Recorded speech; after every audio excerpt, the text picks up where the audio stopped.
Hey guys, welcome back to another episode of Math Unlocked, and I'm your host, Mrs. Rhodes-Grierson. Now, if you're hearing at this video, it means that you'd have watched the video already on laws of indices multiplication law. If you have not yet watched that video, I'm going to ask you to pause this one. Go to the multiplication video, see what it's all about before you get here, because that one is the cornerstone for what we're going to be doing now. All right, so it means if you're still here, you have already watched it, so come on along. Now, if I have 2 to the 5th power, what does it mean? I can write this back in its expanded version because this is a condensed form. So I can expand it to say what does it mean.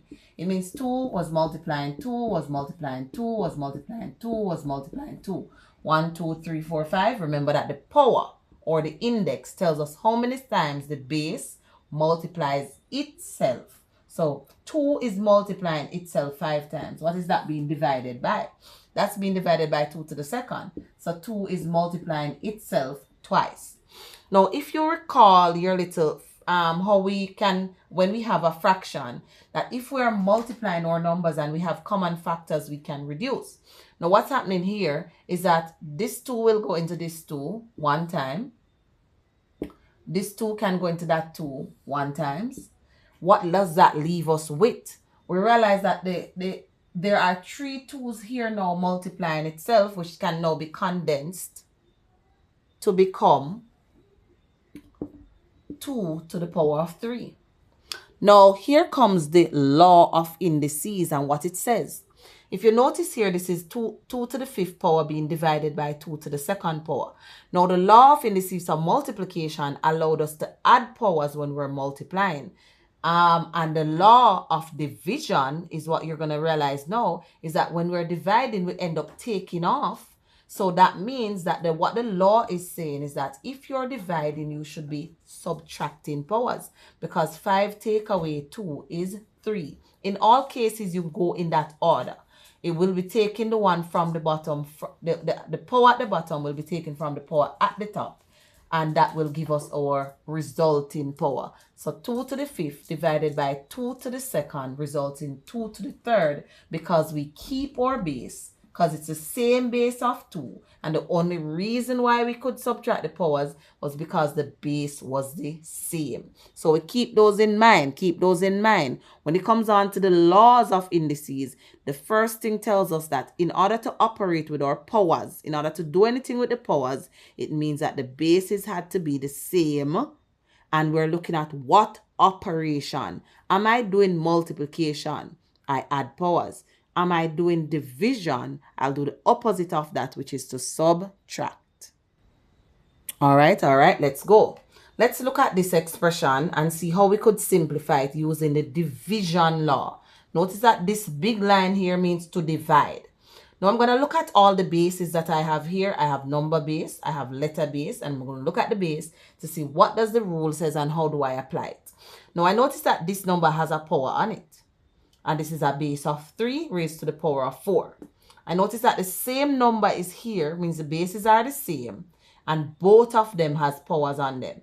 So that being the case, the rule of division says if the bases are the same, I am allowed to subtract the powers because if I expanded it, I would have seen that I have 4 3's and 2 3's down here, and 2 at the bottom one would cancel out 2 at the top one, which leaves us with what? We can therefore subtract our powers to say 3 to the 4th, take away 2, take away that power. The base doesn't change. What is that multiplying? P to the 4th. Down here, there's a P, no power, so we can put the power on. Remember, once you don't see any power, the power is 1. There was only 1 P there multiplying itself. Well, it's not multiplying itself, really. It's just standing alone. So it's P. Since I have 1 here and I'm dividing, this one would cancel one of these, which means I'm left with P to the power of 3.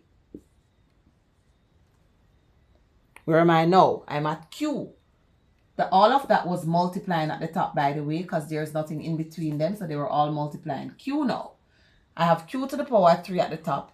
It was being divided by Q to the power of 2. Since I'm dividing, I'll subtract powers. So what does that leave me with? Take 2 from 3, I will get a power of 1. I'm now going to simplify that. Take out my 2 out of, let me just write this back so we can see what happened there. That's 4 minus 1. This one was 3 minus 2. What does that leave us with? So we subtract powers here. We get 3 to the power of 2. I don't need this sign here, just like how I don't need it here. I just wrote it out so we could see what we're multiplying. So that's P is raised to the power of 3 because I subtracted a 1. And then the Q is raised to the power of 1. If you remember that when the value had a power of 1, they did not write it. So we don't need that power of 1 right there. As long as it's a power of 1, it can be left without that. And that simplifies to become that. Ready for yours? All right, guys, so this is yours. It says try this one.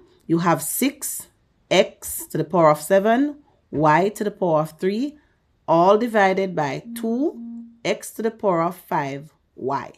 Try that one. Post your answer in the comment.